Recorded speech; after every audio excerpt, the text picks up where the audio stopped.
De los Anillos, la Comunidad del Anillo, Libro 2, Capítulo 2, Parte 4 de 5 del Concilio de Elrond.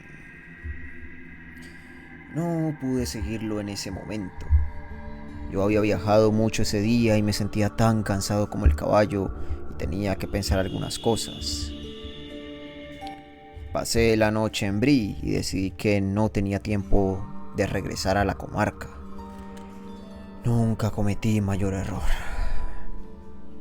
No obstante, le escribí una nota a Frodo y le pedí a mi amigo el posadero que se la enviase. Me alejé a caballo al amanecer y al cabo de una larga marcha llegué a la morada de Saruman. Esa se encuentra lejos en el sur, en Isengard, donde terminan las montañas nubladas, no lejos de la quebrada de Rohan. Y Boromir os dirá que se trata de un gran valle abierto entre las montañas nubladas y las estribaciones septentrionales de Eret Nimrais, las montañas blancas de su país.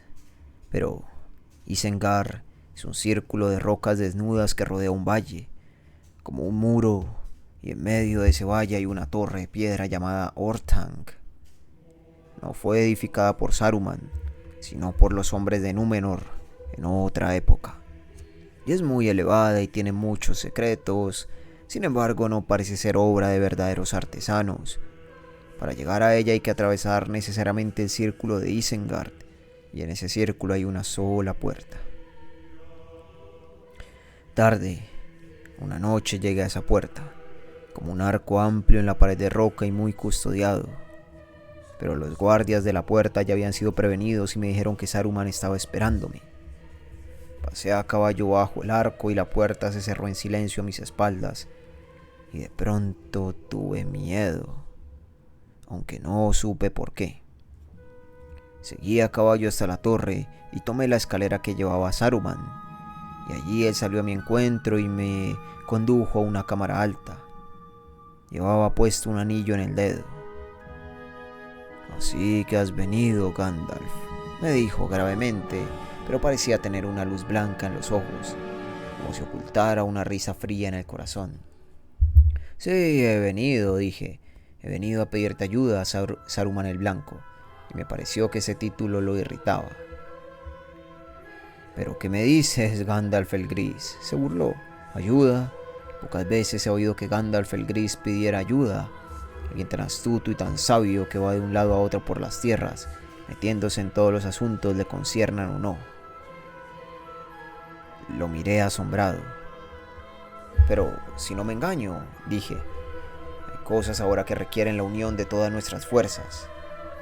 «Es posible», me dijo, «pero este pensamiento se te ha ocurrido tarde.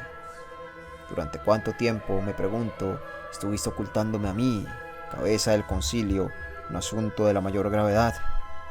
¿Qué te trae tu escondite en la comarca?» «Los 9 han salido otra vez», respondí. «Han cruzado el río», así me dijo Radagast. «Radagast el pardo», rió Saruman, y no ocultó su desprecio. «Radagast el domesticador de pajaritos, Radagast el simple, Radagast el tonto. Sin embargo, la inteligencia le alcanzó para interpretar el papel que yo le asigné.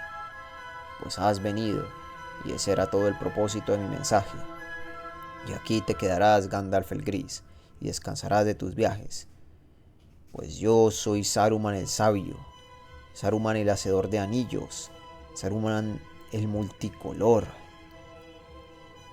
Lo miré, entonces, y vi que sus ropas, que habían parecido blancas, no lo eran, pues estaban tejidas con todos los colores, y cuando él se movía las ropas refulgían como irisadas, confundiendo la vista. «Me gusta el blanco», le dije. «El blanco», se mofó. «Está bien para el principio. La ropa blanca puede teñirse, la página blanca puede descubrirla de letras, la luz blanca puede quebrarse». «Y entonces ya no es blanca», dije, «y aquel que quiebra algo para averiguar qué es, ha abandonado el camino de la sabiduría». «No necesitas hablarme como uno de esos simplones que tienes por amigos», dijo Saruman. «No te he hecho venir para que me instruyas, sino para darte una posibilidad». Se puso de pie y comenzó a declamar como si estuviera diciendo un discurso ensayado muchas veces. «Los días antiguos han terminado, los días medios ya están pasando. Los días jóvenes comienzan ahora. El tiempo de los elfos ha quedado atrás, pero el nuestro ya muy cerca. El mundo de los hombres que hemos de gobernar. Pero antes necesitamos poder para ordenarlo todo como a nosotros nos parezca y alcanzar ese bien que solo los sabios entienden. Saruman se acercó y me habló en voz más baja. Escucha, Gandalf, mi viejo amigo y asistente. Digo nosotros, y podrás ser nosotros si te unes a mí. Un nuevo poder está apareciendo. Ya no podemos poner nuestras esperanzas en los elfos o el moribundo Númenor. Hay una sola posibilidad para ti y para nosotros. Tenemos que unirnos a ese poder. Es el camino de la prudencia, Gandalf. Hay esperanzas de ese modo. La victoria del poder está próxima y habrá grandes recompensas para quienes lo ayuden. A medida que el poder crezca, también crecerán los amigos probados, y los sabios como tú y yo podríamos con paciencia llegar al fin a dominarlo, a gobernarlo. Podemos tomarnos tiempo, podemos esconder nuestros designios, deplorando los males que se cometan al pasar, pero aprobando las metas elevadas y últimas. Conocimiento, dominio, orden, todo lo que hasta ahora hemos tratado en vano de alcanzar, entorpecidos más que ayudados por nuestros perezosos o débiles amigos. No tiene por qué haber, no habrá ningún cambio real en nuestros designios, solo en nuestros medios. Saruman, dije, he oído antes discursos parecidos, pero solo en bocas de los emisarios que Mordor envía para engañar a los ignorantes. No puedo pensar que me hayas hecho venir de tan lejos solo para fatigarme los oídos. Saruman me miró de soslayo e hizo una pausa reflexionando. Bueno, ya veo que este sabio camino no te parece recomendable, dijo. ¿No todavía? ¿No si pudiésemos arbitrar otros medios mejores? Se acercó y me puso una larga mano sobre el brazo. ¿Y por qué no, Gandalf?, murmuró. ¿Por qué no? El anillo soberano. Si pudiéramos tenerlo, el poder pasaría a nosotros. Por eso en verdad te hice venir, pues tengo muchos ojos a mi servicio. Creo que sabes dónde está ahora ese precioso objeto, ¿no es así? ¿Por qué si no preguntan los 9 por la comarca? ¿Qué haces tú en ese sitio? Y mientras esto decía, una codicia que no pudo ocultar le brilló de pronto en los ojos. Saruman, le dije apartándome de él, solo una mano por vez puede llevar el único, como tú sabes, de modo que no te molestes en decir nosotros, pero no te lo daré, no, ni siquiera te daré noticias sobre él ahora que sé lo que piensas. Eras el jefe del concilio, pero al fin te sacaste la máscara. Bueno, las posibilidades son, parece, someterme a Sauron o a ti. No me interesa ninguna de las dos. ¿No tienes otra cosa que ofrecerme? Sí, dijo. No esperé que mostraras mucha sabiduría, ni aun para tu propio beneficio, pero te di la posibilidad de que me ayudaras por tu propia voluntad, evitándote así dificultades y sinsabores. La tercera solución es que te quedes aquí hasta el fin. Hasta el fin, hasta que me reveles dónde está el único. Puedo encontrar medios de persuadirte, o hasta que se lo encuentre, o hasta que se le encuentre a pesar de ti, y el soberano tenga tiempo para asuntos de importancia menor. Pensar, por ejemplo, cómo retribuir adecuadamente a Gandalf el Gris por tantos estorbos e insolencias. Quizá no sea ese un asunto de importancia menor, dije, pero Saruman se rió de mí, pues mis palabras no tenían ningún sentido y él lo sabía. Me tomaron y me encerraron solo en lo más alto de Orthanc, en el sitio donde Saruman acostumbraba a mirar las estrellas. No hay otro modo de descender que por una estrecha escalera de muchos miles de escalones, y parece que el valle estuviera muy lejos allá abajo. Lo miré y vi que la hierba y la hermosura de otro tiempo habían desaparecido, y que ahora había allí pozos y fraguas. Lobos y orcos habitaban en Isengard. Pues Saruman estaba alistando una gran fuerza y emulando a Sauron, aún no a su servicio. Sobre todas aquellas fraguas flotaba un humo oscuro que se apretaba contra los flancos de Orthanc. Yo estaba solo en una isla rodeada de nubes. No tenía ninguna posibilidad de escapar y mis días eran de amargura. Me sentía traspasado de frío y tenía poco espacio para moverme, y me pasaba las horas cavilando sobre la llegada de los jinetes del norte. De que los 9 estaban otra vez activos, no me cabía ninguna duda, aún no teniendo en cuenta las palabras de Saruman, que quizá eran mentiras. Mucho antes de entrar en Isengard me habían llegado noticias en el camino que no podían inducir a error. El destino de mis amigos de la comarca me preocupaba de veras, pero todavía abrigaba alguna esperanza. Y esperaba que Frodo se hubiese puesto enseguida en camino, como le había recomendado en mi carta, y que hubiera llegado a Rivendell antes que comenzara la mortal persecución.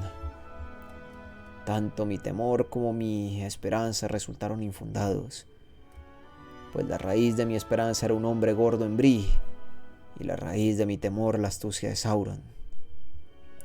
Pero los hombres gordos que venden cerveza tienen muchas llamadas que atender, y el miedo le atribuye a Sauron un poder que todavía le falta. Pero en el círculo de Isengard, prisionero y solo, no era fácil pensar que los cazadores ante quienes todos habían huido o caído fracasarían en la lejana comarca. «Yo te vi», gritó Frodo. «Caminabas retrocediendo y avanzando. La luna te brillaba en el pelo». Gandalf se detuvo asombrado y lo miró. «Fue solo un sueño», dijo Frodo, «pero lo recordé de pronto. Lo había olvidado. Ocurrió hace algún tiempo, después de haber dejado la comarca, me parece». «Entonces te llegó tarde», dijo Gandalf, «como verás. Yo me encontraba en un verdadero apuro. Quienes me conocen bien convendrán en que pocas veces me he visto en una situación tan desgraciada y que no la soporto bien. Gandalf el Gris, cazado como una mosca en la tela traicionera de una araña. Sin embargo, aún las arañas más hábiles pueden dejar un hilo rojo. Temí al principio, como Saruman sin dudas habían propuesto, que Radagast hubiese sucumbido también. Sin embargo, yo no había llegado a distinguir nada malo en la voz o los ojos de Radagast el día de nuestro encuentro. Si así no hubiese sido, yo no habría ido nunca a Isengard o habría ido con más cuidado. Eso mismo pensó Saruman, y no había confesado sus propósitos y había engañado al mensajero. De cualquier modo, hubiera sido inútil tratar de que el honesto Radagast apoyara la traición. Me buscó de buena fe y por eso me convenció. Esto fue la ruina del plan de Saruman, pues Radagast no tenía razones para no hacer lo que yo le había pedido, y cabalgó hacia el bosque negro, donde contaba con viejos amigos, y las águilas de las montañas volaron lejos y alrededor y vieron muchas cosas: la concentración de lobos y el alistamiento de orcos, y los 9 jinetes que iban de acá para allá por las tierras. Y oyeron rumores de la huida de Gollum, y enviaron un mensajero para que me llevara esas noticias. Así ocurrió que una noche de Lumna, ya terminado el verano, Gwaihir, el señor de los vientos, la más rápida de las grandes águilas, llegó de pronto a Orthanc y me encontró de pie en la cima de la torre. Le hablé entonces y me llevó por los aires, antes que Saruman se diera cuenta. Yo ya estaba lejos cuando los lobos y los orcos salieron por las puertas de Isengard en mi persecución. «¿Hasta dónde puedes llevarme?», le pregunté a Gwaihir. Muchas leguas», me dijo, «pero no hasta el fin de la tierra. Me enviaron a llevar noticias y no cargas». «Entonces tendré que conseguir un caballo en tierra», dije, «y un caballo era rápido, pues nunca en mi vida tuve tanta prisa». «Si es así, te llevaré a Edoras, donde reside el señor de Rohan», me dijo, «pues no está muy lejos». Me alegré, pues en la marca de los jinetes de Rohan habitan los Rohirrim, los señores de los caballos. Y no hay caballos como aquellos que se crían en el valle, entre las montañas nubladas y las montañas blancas. «¿Podemos confiar todavía en los hombres de Rohan, tú crees?», le dije a Gwaihir, pues la traición de Saruman había debilitado mi confianza. «Pagan un tributo de caballos», me respondió, «y todos los años mandan muchos a Mordor, o así se dice, pero no han caído aún bajo el yugo. Pero si Saruman se ha vuelto malo, como dices, la ruina de esta gente no podrá tardar mucho».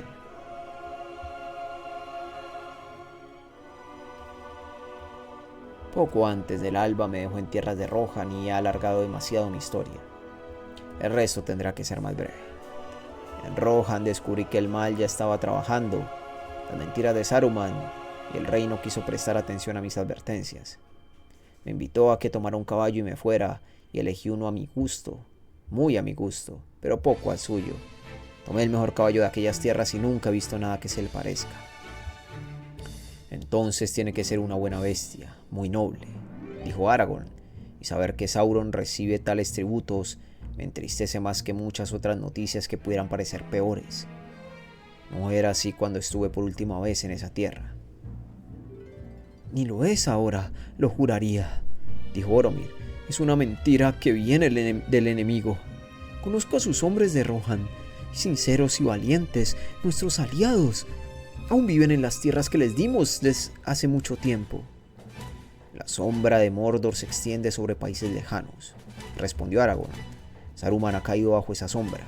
Rohan está sitiada. Quién sabe lo que encontrarás allí si vuelves alguna vez.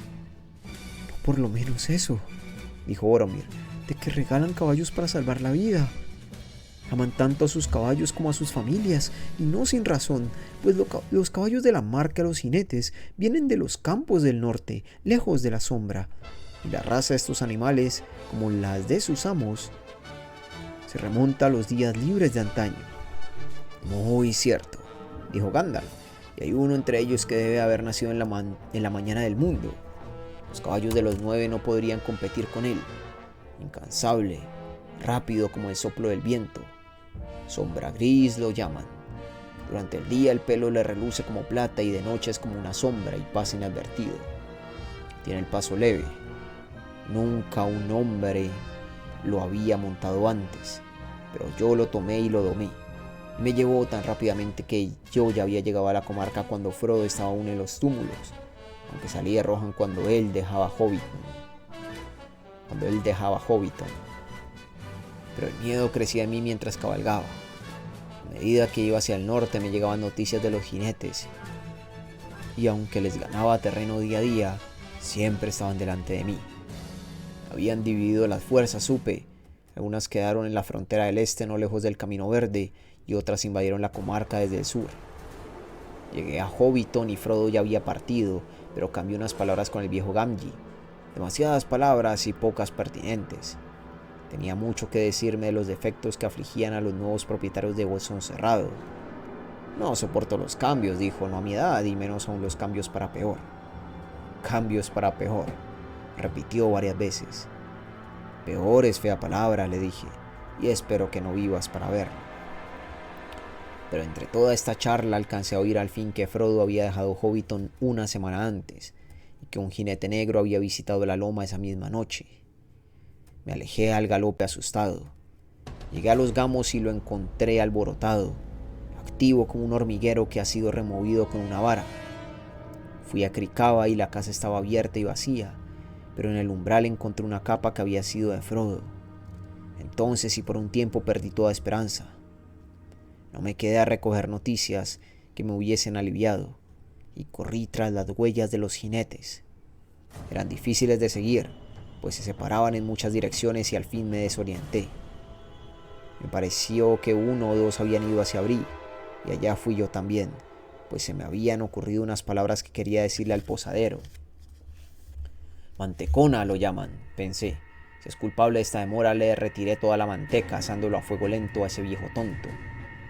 Él no esperaba menos, pues cuando me vio cayó redondo al suelo y comenzó a derretirse allí mismo. ¿Qué le hiciste?, gritó Frodo alarmado. Fue realmente muy amable con nosotros.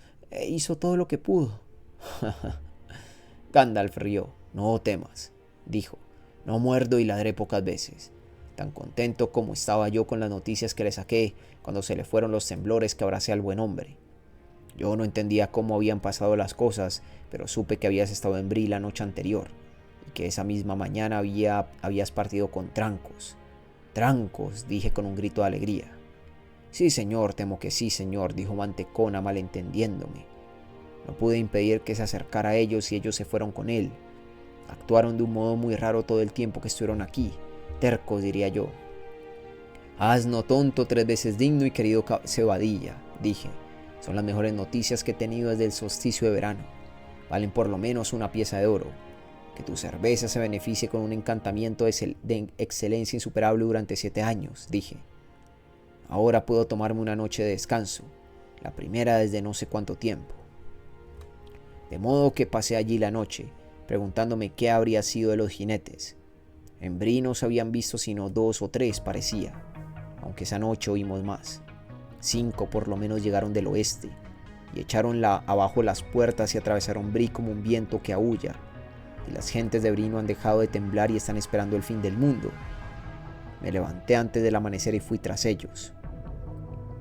No estoy seguro, pero yo diría que fue esto lo que ocurrió. El capitán de los jinetes permaneció en secreto al sur de Bree, mientras 2 de ellos cruzaban la aldea y 4 más invadían la comarca.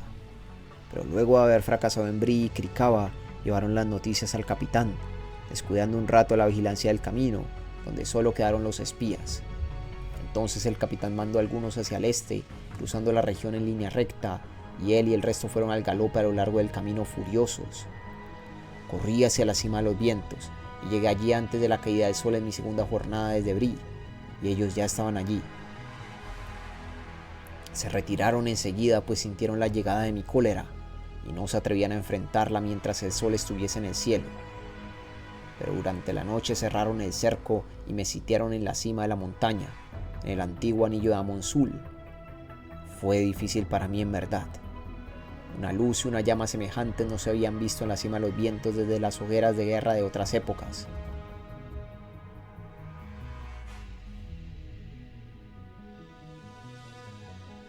Al amanecer escapé deprisa hacia el norte. No podía hacer otra cosa.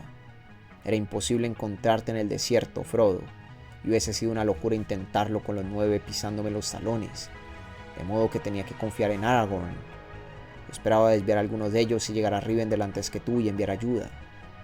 4 jinetes vinieron tras de mí, pero se volvieron al cabo de un rato y me pareció que iban hacia el vado. Esto ayudó un poco, pues eran solo 5, no 9, cuando atacaron tu campamento. Llegué aquí al fin siguiendo un camino largo y difícil, remontando el Fontegris y cruzando las landas de Eten y descendiendo desde el norte. Tardé casi 15 días desde la cima de los vientos, pero no es posible cabalgar entre las rocas en las colinas de los Trolls, y despedí al caballo. Lo envié de vuelta a su amo, pero una gran amistad ha nacido entre nosotros, y si lo necesito vendrá a mi llamada. Y así sucedió que llegué a Rivendell solo 3 días antes que el anillo, y las noticias del peligro que corría ya se conocían aquí, lo que era buena señal.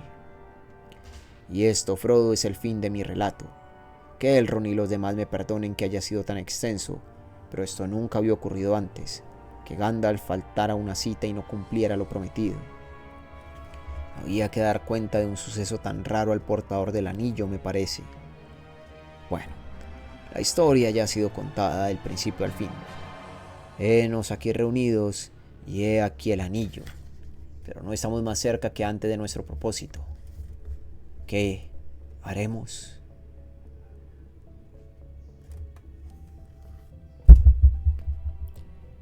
Fin de la parte 4. Con esto nada más nos queda el fin de del concilio de Elrond, que es el momento en que van a decidir qué hacer con el anillo. Esto explica por qué los jinetes negros durante un tiempo no persiguieron a Frodo después de lo de la cima de los vientos. Querieron a Frodo, se retiraron porque sintieron a Gandalf llegar y se fueron. Eso fue, si no estoy mal, a lo mejor lo estoy asumiendo mal, ¿no? Pero creo que fue así. Creo que cuando vienen a Frodo, ellos justo en el momento Gandalf llega y ellos se alejan. Pero pues ahí Frodo y Aragorn se van, ¿no? Y Gandalf está yendo por los jinetes. Y cuando cae la noche se enfrenta a ellos en la cima de los vientos. Ahí mismo. Luchan hasta que le toca huir al propio Gandalf porque son un montón. O sea, está luchando contra los 9, hermano. ¿Qué? Gandalf luchando contra los 9. y 4 lo persiguen hasta un punto. Y luego se devuelven. Y ahí dice Gandalf, bueno, maldita sea. Y se fue derechito a Rivendell. O sea, Gandalf fue en gran parte la razón de por qué Frodo y Aragorn, gran parte del tiempo, no fueron atacados por los jinetes, salvo hasta el final, salvo hasta que ya estaban a las puertas de Rivendell. Es por eso que ellos tuvieron varios días de relativa tranquilidad. Obviamente ellos estaban súper azarados e intranquilos porque, oh joder, los jinetes están detrás de nosotros. Y no estaban tan equivocados en ese aspecto, pero Gandalf los estaba distrayendo. Básicamente. Básicamente. Pero bueno, gente, nada, espero que hayan disfrutado de la narración. Sí, sí, Gandalf es un viejo mamalón. O sea, imagínate, él solito enfrentándose a los 9. Obviamente no les pudo ganar, pero los pudo distraer, someter y darle mucho tiempo a Frodo y a Aragorn para que pudieran irse a la verga, básicamente. Pero bueno, gente, espero que lo hayan disfrutado y nos vemos en la próxima con más de Señor de los Anillos, la comunidad del anillo. Suscríbete, vuélvete miembro. Te llegarían todos los videos de forma anticipada y a mí me ayudaría un montón. Chao.